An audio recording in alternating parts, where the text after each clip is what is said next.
안녕하십니까, 기반입니다. 이번 시간에는 2019학년도 수시 전형 중에서 공주교육대학교에 대해서 말씀드리겠습니다. 공주교육대학교 하면은 교과 전형으로 유명한 학교이죠. 수시에서 교과 전형으로 작년까지 158명 정도를 선발하였는데요. 올해는 이 숫자가 50명 정도 줄어들었다는 이야기입니다. 이 인원이 지역인재 선발 종합 전형으로 넘어가서 지역인재 선발 종합 전형은 70명으로 늘어났는데 교과 전형인 전국 단위 교고 성적 우수자 전형은 줄어들었다는 것입니다. 자, 어떻게 보면 좀 의미가 있는 부분이라고 볼 수 있겠죠. 작년 같은 경우에 이 고교 우수자 전형 같은 경우 평균 점수가 1.5대였다 라고 이야기를 하고 있는데요. 이것이 인원이 줄어들게 되면은 당연히 높아질 거라고 생각이 들어질 수도 있고요. 물론 작년뿐만이 아니라 과거 그 전년도들 것도 여러분들은 확인해 보시기 바랍니다.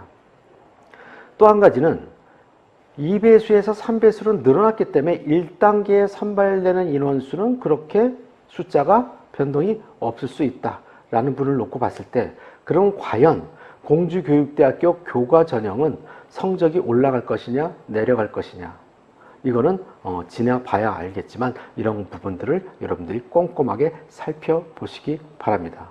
물론 제가 생각하고 있는 부분은 있지만 이것이 어떤 결과를 유추할 수 있을지 모르기 때문에 공식적으로는 말씀드리기는 좀 어렵습니다. 이런 부분들이 궁금하신 분들은 설명에 오시면 설명에 안에서는 제 생각을 말씀드릴 수 있을 것입니다. 자, 그 다음에 여러분들이 생각할 때 공주교육대학교 학생부 종합전형 같은 경우에 학교에서 추구하는 인재상이라는 것을 기준으로 해갖고 이야기하거나 그거에 맞춰서 글을 쓰거나 자기소개서를 쓰거나 해야 된다고 생각되실 수 있을 것입니다. 그런데 공주교육대학교에서는 인재상을 반영하지 않는다고 합니다. 그러니까 이 부분에 대해서는 크게 걱정하지 않으셔도 될 것 같고요. 자, 그 다음에 수상 경력 같은 경우에도 반영을 하지 않을 것 같습니다. 이 부분은 공립고등학교하고 사립고등학교의 형평성을 맞추기 위해서라고 합니다. 공주교육대학교에서 추구하는 전형의 방향성이 다른 대학교하고 차이점이 있다는 것을 꼭 염두에 두시고 그 다음에 원서를 제출하시기 바랍니다. 자, 이번에는 면접에 대해서 말씀드리겠습니다. 기본적으로 공주교육대학교 그러면 교과 우수자 전형 같은 경우에 시사성 문제가 출제된다라고 알려져 있습니다. 그리고 사실이고요. 작년 같은 경우에도 원자력 발전에 관련된 문제가 출제가 됐었죠.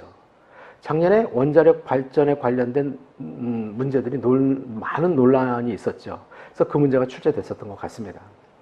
그 다음에 이 교양에 관련돼서 시사성 문제가 출제되고 그것을 답변하는 과정 속에서 교직 문제를 즉문즉답으로 답변한다는 것이 공주교육대학교 면접의 방식입니다. 공주교육대학교 하면은 여러분들이 생각을 해봤을 때 면접에 큰 영향력이 없다라고도 생각하시는 분들도 계시지만 어느 교육대학교가 됐든지 간에 면접에 영향력이 없다면 굳이 면접을 볼 이유가 없겠죠. 크든 작든 반드시 면접에 영향력은 존재한다는 것입니다. 자, 이 부분에 대해서 정확한 정보를 갖고 계시기 바랍니다. 자, 그리고 종합전형 같은 경우에는 작년도 지역인재 전형에 준해서 여러분들이 생각해 보시면 크게 달라질 것은 없을 것이고요. 그 다음에 성적 부분만 놓고 본다거나 비교과 부분을 놓고 본다면 인원수가 늘어났기 때문에 작년보다는 지역인재들 전형에 지원하는 학생들은 좀 더 수월해졌을 것이다라고 생각하시면 될 것입니다. 여러분, 공주교육대학교 지원하고 합격하시기 위해서 준비해야 될 것들이 무엇인지 지금 말씀드린 것 이외에 구체적으로 좀 더 알고 싶은 점이 있다고 한다면 연락 주십시오. 자세히 답변 드리겠습니다. 또 설명회에 참석하셔서 보시는 것도 좋을 것입니다. 여러분, 감사합니다.